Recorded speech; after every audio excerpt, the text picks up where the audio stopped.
Hi, I'm a center back and I need pace. I'm a fullback and I need pace. I'm a midfielder and I need pace. I'm an attacking midfielder and I need pace. I'm a winger and I need pace. I'm a forward and I need pace. I'm a goalkeeper and I don't give a shit.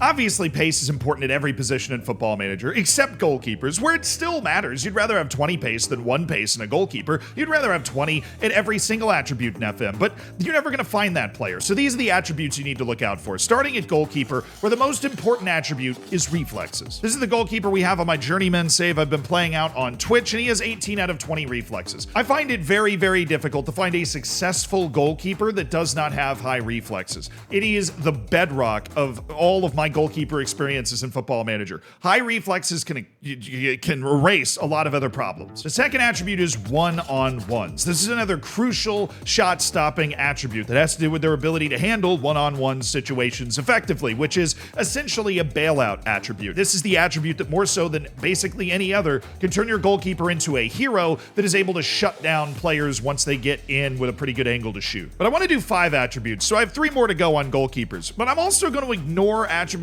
like pace and acceleration that obviously you would love to have that at every single position, right? But I'm not going to just go through every position and use 2 of my 5 on pace and acceleration. But the third attribute I always check for goalkeepers is jumping reach and or aerial reach. They're kind of tied to each other. The higher jumping reach, unless they've got alligator arms, right? The higher their aerial reach is going to be. But if this is low, then the goalkeeper automatically becomes a liability in defending its box. The goalkeeper needs to be able to come out of its area in order to actually receive the ball, or else you're just going to struggle to defend set pieces. The fourth attribute is one that is often overlooked for goalkeepers, which is positioning. And you can see Casper Gongstead is an ideal goalkeeper based off what I typically look for. Goalkeepers with bad positioning tend to allow goals from more common angles more often because they find themselves in the wrong spot to deal with them. The higher the positioning, the more likely the goalkeeper is to be in the right spot to deal with a shot at any given time. And the fifth attribute that I always look for in goalkeepers is decisions. This is just full-blown idiot proofing. Obviously, lower decision making, always bad. It's one of the best mental attributes in the game because it kind of works in both directions. Offensively, defensively, goalkeepers, better decision making,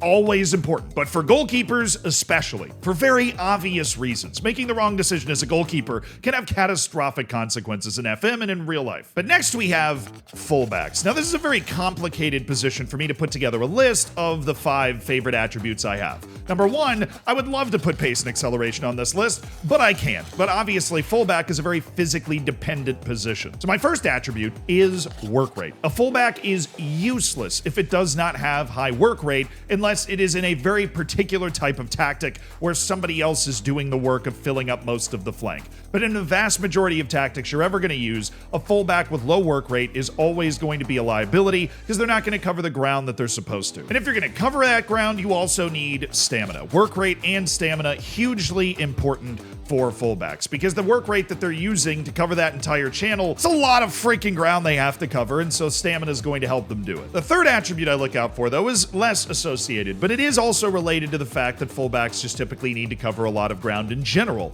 and that is positioning. Not only important for goalkeepers, but something I'm always looking out for when it comes to fullbacks. Not necessarily marking an individual player, but knowing where they are supposed to be defensively. Positioning is a defensive attribute. In case you were wondering, off the ball is the offensive version of positioning. So off the ball is offense, positioning is defense, and positioning as a fullback, hugely important because they have much wider range of where they can be on the field than most other players. The fourth attribute that I typically look out for is crossing. But this is where I'm going to add a caveat here because I've always said there are 3 types of fullbacks. There are the offensively talented fullbacks, the defensively talented fullbacks, and just the athletically gifted fullbacks that can't really do either of those things very well, but at least they can end up in all places on the field. Out of all of the attributes that can affect all of these things, I think crossing is the most important because no matter what type of fullback you have, they're going to end up in a crossing position at some point. So the higher that attribute is, the better. They don't need dribbling, they don't need first touch because they're probably not going to be getting pressed in the same way your more forward players are, particularly when they're receiving the ball.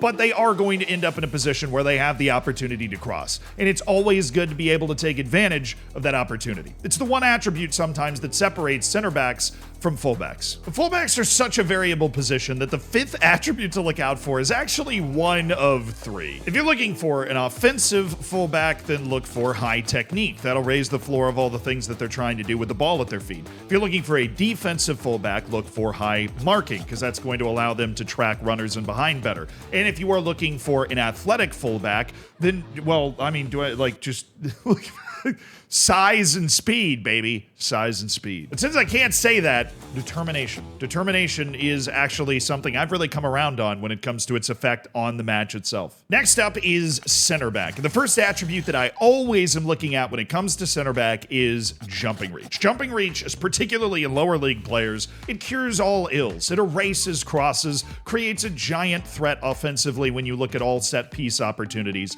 Big jumping reach is a huge qualifier. If you got somebody with 20 jumping reach or something, that can erase a really serious deficiency in almost every other attribute when it's used at the center back position. The second attribute I look for is tackling. This is particularly important when you're trying to sign Wonderkid players, because tackling is not an attribute that actually develops a ton when you look at how it develops relative to other attributes that a player has. Tackling is not something that you can train specifically, and so it's something that just you can't emphasize as much when it comes to development. It's either there or it's not. And if you're thinking about what a center back is typically going to be asked to do, the ability to step in and win the ball is always going to be right near the top of the list, no matter how you want your center backs to be playing. And the other part of that you can see my center back on my team, Jarrell Hato, has in Aces and Spades is composure. Something that a lot of people forget is that composure is one of those attributes that augments other attributes. You can find descriptions in the game that mention that composure is a complementary attribute to tackling. It's a high intensity moment. The more composed you are, the better you're going to be able to handle it. The fourth attribute I look for is concentration. This is such an important attribute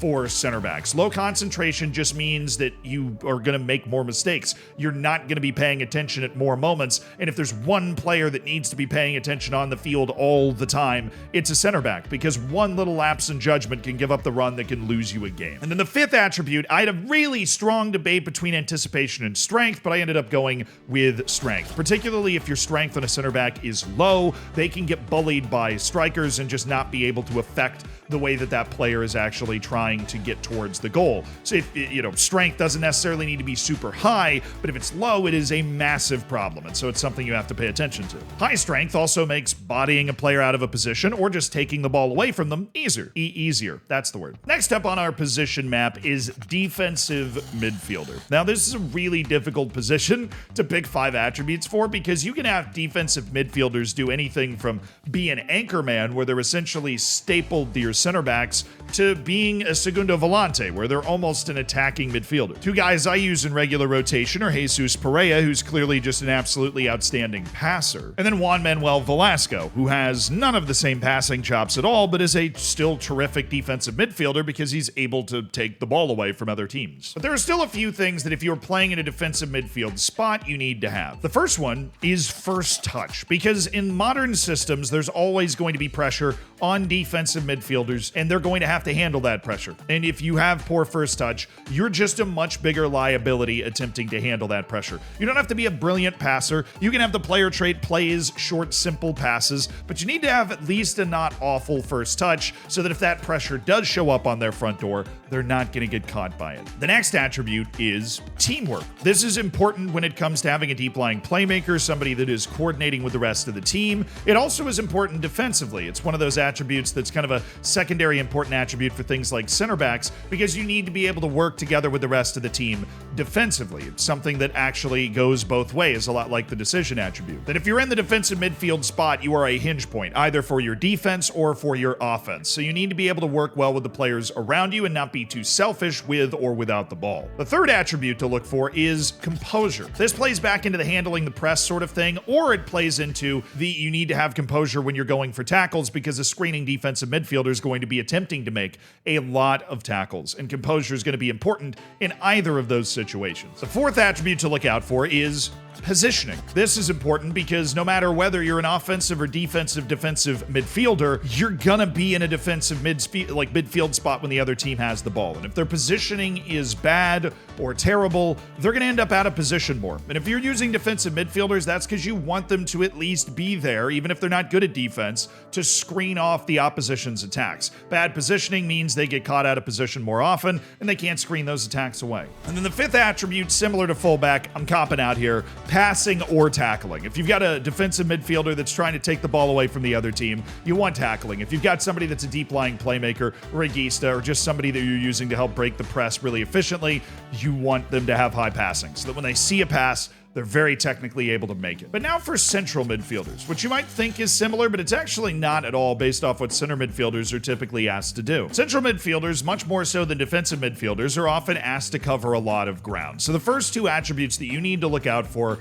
on central midfielders always is work rate and stamina. Those two attributes determine how hard a player is going to work and for how long they're going to be able to work that hard. Super high work rate does mean that no matter what the stamina of the player is, they are going to get tired eventually throughout the game, but very high work rate when you're in a position that can occupy as much space as a central midfielder throughout the contest is going to help you turn that heat map into the shape of a goat. But I had a lot of trouble with this. I spent a lot of time staring at different central midfielders like Bellarmino Seca here that I've signed over the years, trying to figure out what is a thread that normally ties all of them together. And I want to be honest, that it's possible to have successful central midfielders without super high passing. But I'm going to make passing the third attribute that I'm looking out for in central midfielders. If you have somebody that's a freak athlete and has good stamina and work rate and can just be an off-the-ball player, that's great, but oftentimes central midfielders are going to have to be involved in breaking the press, and they're going to be important in your tactic when it comes to connecting the back to the front. So you need to have at least decent passing to be able to do that. And because of their involvement in so many different facets of the game, the fourth attribute to look out for is decisions. We're bringing decisions back because when you are involved in so many different facets of the game, their ability to make the correct decision in the plethora of different situations they end up in is going to have an outsized impact on the success of your team relative to other positions. Decisions just always important for everybody, but particularly important for somebody that's involved in so much right in the middle of the field. And the fifth attribute to look out for is actually not an attribute at all. After much deliberation, I decided to say the fifth most important thing to look out for with central midfielders are the traits. Traits like gets forward whenever possible, tries killer balls often if they're great passers, plays 1-2s, likes to switch the ball to wide areas, arrives in the opponent's box late. These sorts of traits, if they are on and correctly applied to players that, let's say, can pass or have a ton of work rate and athleticism for arriving in the box late or whatever, can actually make a central midfielder way better at their job, and you can actually get out of them what you want to get out of them. But now we're finally to the super different, super fun, and complete difference-making position, the wing. Now, obviously, at the wing, speed is particularly important, but I can't pick that, so what I'm gonna pick is agility. Because while acceleration and pace get all of the attention, it is possible to have players that have 15, 16 in acceleration and pace, but 19 and 20 in agility at a world-class level, and that still makes them near impossible to stick with. A great example is this beast, Juraj Shekichi, and he has 16 acceleration and only 15 pace, but with 20 agility, he is able to lead the entire team in assists multiple years in a row. Obviously, he was helped by a few other attributes, one of them being dribbling. That's the second attribute to look out for. I used to not be huge on dribbling at all. I was a big fan of having speed, no dribbling, and then just teaching them to knock the ball past their opponent. But the more and more I've played this year's game in particular, dribbling's really important. You can see the difference between 14 and 18 dribbling in the match engine when you watch how smoothly a player is able to run with the ball. Really high dribbling makes it really, really hard to keep a player in front. It feels like it's getting more and more important in the match engine. So if you have somebody that has great agility and a good burst of speed and they have high dribbling, that's like the trifecta. They're going to be impossible to stop. The third attribute to look out for, though, is kind of a complementary thing for both of these. Balance. Balance is an attribute that's almost always just overlooked in every single conversation, but when you combine agility and balance, that's like two sides of the same coin, really. And then all of a sudden you have the complete coin. They have the ability to change directions rapidly, and with high enough balance, they are unable to be thrown off while they're doing so. One little bump from a center back ruining your incredibly athletic winger's day would just not be as fun. But the fourth most important attribute is a pivot away from just the ball carrying. and that is flair. You see, wingers can be a lot of things. They're not just wingers. They can be inside forwards, trequartistas, romdeuters, and when you end up in all of those different situations, the one commonality you have is that wingers are going to be one of the most important attacking players on your team. They're going to end up on the ball a lot, and they're going to be expected to open up the attack. They're not a hinge point, they are the explosion point. And when you're the explosion point, you need creativity to get that done. If you've got a winger rolling out there with 9 flair, they're just not going to have the creative vision to be able to get by their man or find the pass or find the right shot that's just going to find a goal or open up the other team. You'll notice the higher flair a player has, the more often they'll be able to separate and the more often they'll be able to find creative passes and goals. I mean, I know that's literally what the attribute means, but you can see its effect in the match engine. The 5th important attribute for wingers is something that actually gets overlooked a lot: technique. This is a cherry on top type attribute, but if you can find a winger that also has good technique while you're working with all these other attributes kind of relative to the rest of your league, that is an all-around skillful player. Technique raises the floor of all technical actions, just their ability to execute it cleanly, efficiently. So if they've got high flair and they want to go for a particularly audacious volley, the higher their technique is, the better chance they have of pulling it off. If they want to go for a particularly audacious dribble move or touch or whatever, the higher their technique is, the higher chance that they have to actually be able to pull that off. Obviously, having things like really high dribbling is very important, but the technique determines the clean execution of their game. The lower the technique, the more they're going to mess up. That brings us to the number 10, the attacking midfielder, the advanced playmaker, the offensive hinge point. Similar to a few other positions, there's a lot of different things you can ask somebody in this spot to do, but every single one of those things, you're gonna want vision. This player sitting in the number 10 spot needs to be able to see the field, like a Dominic Pavlak, for example. If there's an opening, this player needs to see it more so than any other player on the field, because they're the person that's most often gonna be responsible, well, for finding that opening. They're the one that has to find it. The second attribute to watch out for here is flair. Because they are being asked to try and open up the defense, the creativity that flair provides is hugely important in being able to open up the defense. Outside of the foot passes, no look passes, back heel passes, all things that are in Football Manager, but really just interpretive, off balance, off pace, off schedule type passes that can allow players to open up and open up an entire play. Also, depending on what you're asking your number 10 to do, they're going to be involved in a lot of different goal scoring plays, and flair really helps there too. Nothing like a sweet volley or a tasty little chip to get the job done. And because of the tight spaces they're working in, the third attribute you need to look out for in any attacking midfield player is first touch. When you're receiving the ball in tight spaces, you need to be able to bring it in quickly, much the same as a defensive midfielder, in order to be able to avoid a bad turnover. And there's nobody dealing with a tighter space to play in than a number 10 player. But the fourth attribute I look out for is going to take a lot of people by surprise, because it's actually designed to try and mitigate the damage that a bad first touch on an attacking midfielder can have. And that's off the ball. This is something I've fallen in love with this year. Having attacking midfielders with excellent off-the-ball attributes allows them to float very creatively into space and just throw defenses off without you even needing to set up some sort of asymmetrical tactic to do it. The player that opened my eyes to this was a guy named Jeniz Rejovic, who actually has 20 off the ball. And when you watch him play in the match engine, even though he had, at the time that we signed him, 13 first touch, he is able to float into so many different annoying positions. Every time he passes the ball, he's moving to a better annoying position that he draws the whole defense out of position all the time, or just finds his way into the goal just because he's so good at moving. If you have a number 10 that has great off the ball, they're going to be so much harder to deal with than ones that don't. The final attribute is technique. For the same reason that you need it on wingers when you're executing in these fine margins and you're trying to execute really high skill level things, having a higher technical floor is just going to continue to make you better at them. And at long last, we've reached the final and probably most important position, the striker. Now, strikers can take a shape anywhere from a false 9 to an advanced forward or a poacher. But the one thing all of those players are going to need, much the same as the 10, is off the ball. That's the first attribute I'm telling you to look out for here. Strikers that don't move well without the ball are just not going to be very good. You need to be able to move well without the ball because most of the time, honestly, the striker does not have the ball. They have to get into positions where they're able to receive it, either to open up running space for other players like a deep lying forward or a false nine, or to get into that space themselves like an advanced forward, particularly for a player like a complete forward, because they have free license to go wherever they want and do both of those things. The second most important attribute is composure. Not only does it help the finishing, but it also helps them deal with the high amount of pressure that any striker is going to receive anytime they touch the ball. I mean, it's the striker, for God's sakes. They're going to be closer to the goal than anyone. The third attribute, and I can't believe I'm saying this, is actually determination. I used to hate determination. I used to not think it was very good at all, but I have found that determination, particularly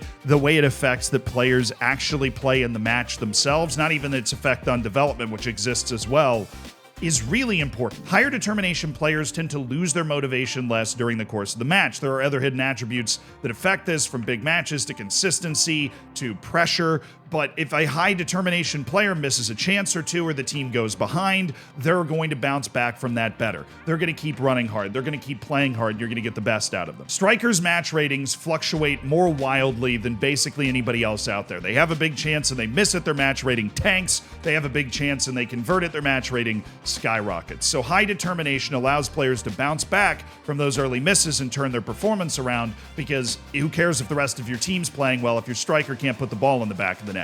They need to be able to stay determined at all times. It also complements like work rate and creates a better pressing forward up top if they have higher determination. Just a good all-round attribute for this position. The fourth attribute I look out for in strikers, actually first touch. Whether you're holding up play or looking to provide that one-touch finish as a poacher, first touch is very important. You don't need the dribbling. That's not necessary to have a great striker, but you need to be able to take a first touch on the ball that's great.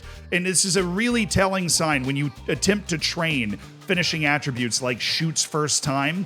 It does not recommend you train that on players with poor first touch. So first touch is something that is really complementary to shooting the ball quickly, whether it be with your first touch or your second touch. And what is more important as a striker? But the final attribute to look out for on strikers, and I debated this a lot, you know where this probably should be going. I thought about going somewhere else because I don't love finishing, but it is just important. And I've had an experience in the match engine over the last year or two in my save on stream where Mujahid Kaya, as much as I love him, his 14 finishing is 4 lower than our other striker, and you can just kind of tell from time to time that he's not as natural of a goal scorer. So higher finishing is the fifth attribute to look out for on strikers. There's so many other things that go into it, from touch to composure to technique to but finishing, just think of it as that natural goal scoring instinct, that natural ability to put the ball away, that extra oomph when it comes to goal scoring positions.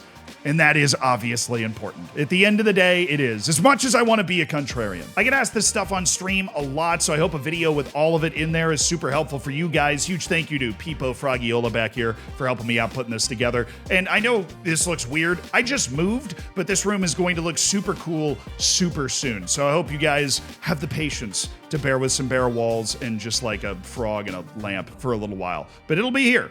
I'm building the desk like right after this video. It's going to be awesome. If you want to keep binge watching, here's a video. I honestly don't know what it is. I just picked my favorite video right now and put it up there so you can check it out.